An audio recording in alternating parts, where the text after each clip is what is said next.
Hey everyone, it's Professor Clark, and in this lecture we're going to review the dative case noun endings. I have split this up into a lecture just on nouns and a lecture on adjectives. The textbook covers nouns with a certain amount of detail, but just kind of like glosses over adjectives. So I wanted to give you a separate, more in-detailed lecture on adjectives because sometimes that can be a little confusing, and I thought you needed the review. But let's start off with our discussion of nouns. So when do we use the dative case? The dative case is pretty simple as far as endings go, but it has a very wide range of meanings in Russian. So there are all kinds of situations in which you use the dative case. In general, however, it indicates the indirect object. So if you have a verb and you have both the indirect object and the direct object, the indirect object would be in the dative. An example of such a construction would be, I gave my brother a book. The book is the direct object and it's in the accusative, and my brother is the indirect object and it's in the dative. The indirect object is the recipient of the action when you do something to someone. So the dative case is really this to case. It's when you do something to someone, or you have motion towards or up to someone or something. So that's the basic idea of the dative case. You do something to someone or something, or you move towards or up to someone or something. And we use the dative case with the prepositions k and po. You don't have to have a preposition with the dative case, but if you use the prepositions k and po, you're normally going to use them with the dative case. So let's start by looking at the masculine singular of noun endings in the dative case. It is quite straightforward. If nouns end in a hard consonant, which is going to be many masculine nouns, we just add u to form the dative. So Kivanu, Kmaksimu, Kolegu, Kpavlu. That's all there is to it. It's really straightforward. If nouns end in a mjaki znak or an ikratkoye, we drop the mjaki znak or ikratkoye and add u. And there are a fair number of masculine proper names, so people's names, that end in ikratkoye. So, for example, Vasily becomes k Vasiliu. We drop the ikratkoye and add u. Sergei becomes k Sergeiu. We drop the ikratkoye and add u. Andrei becomes k Andreu. Once again, we're going to drop that final ikratkoye and add u. So that's the only tricky thing. You have to remember to drop the ikratkoye or the mjaki znak and add u. Other than that, it's a super straightforward case. It's also super straightforward in the neuter singular. The endings are the same. The issue is just that neuter nouns end in a vowel, so we have to drop that vowel before we add the endings. So if they are a hard stem noun, they end in o. We drop the o and add u. So okno becomes kaknu. You walked up to the window. Pismo becomes kpismu. We attach something to the letter. Kresla, an armchair, becomes kreslu. You walked up to the armchair. If you have a noun ending in ye, we're going to drop the ye and add u. And it doesn't matter whether it just ends in a consonant plus ye, like morye, or if it ends in iye, like obshizhitiye or zanyatiye. So we have kobshizhitiyu, kzanyatiyu, kmoryu. Very straightforward. In the feminine, the endings are also very straightforward. The only difference is that in the feminine, we don't make a distinction between hard stem and soft stem for our endings.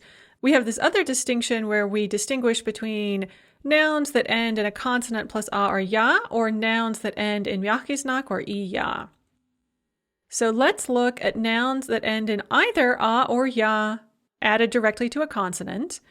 In that case, we're going to drop the a or the ya and add a ye. So Svieta becomes ksvietia. Lena becomes klenia. Katya, which ends with a ya, becomes kkatya.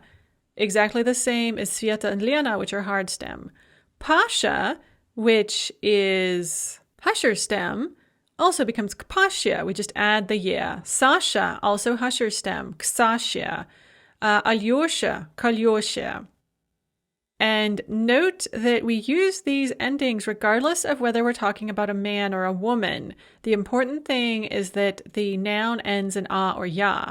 So Sveta, Lena, and Katya are women's names. Pasha, Sasha, and Alyosha are probably men's names. Sasha is like Alex, so it can be a nickname either for Alexander or Alexandra. Pasha is a nickname for Pavel. It's kind of like calling someone, I don't know, Polly or something. It's a nickname for Paul. And Alyosha is a nickname for Alexei, which is a man's name. So it doesn't matter.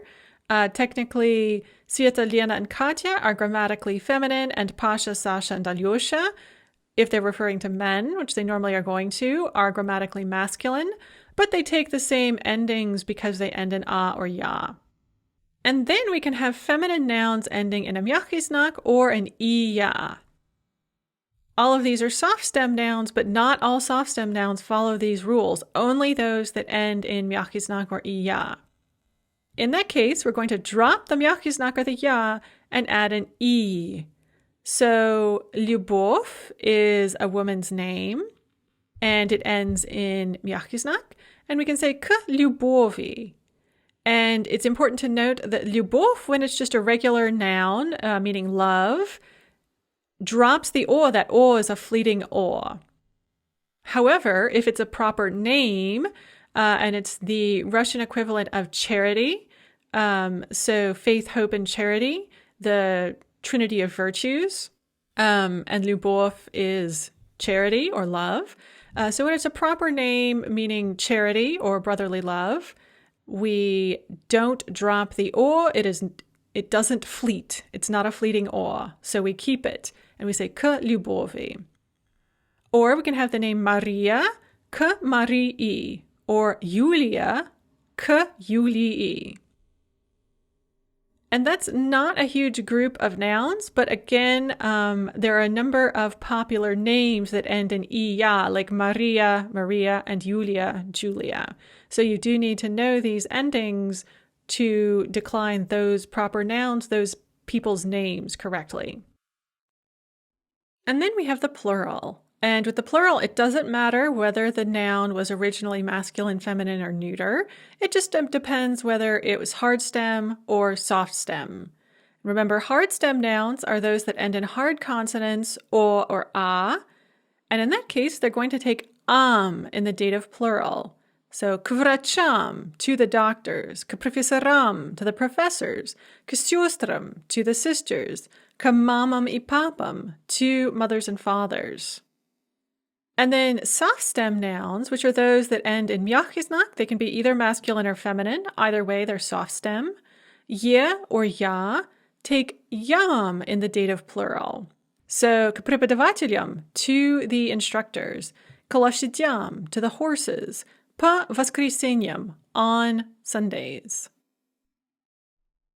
On the final slide of the PowerPoint, I've made a chart of dative noun endings.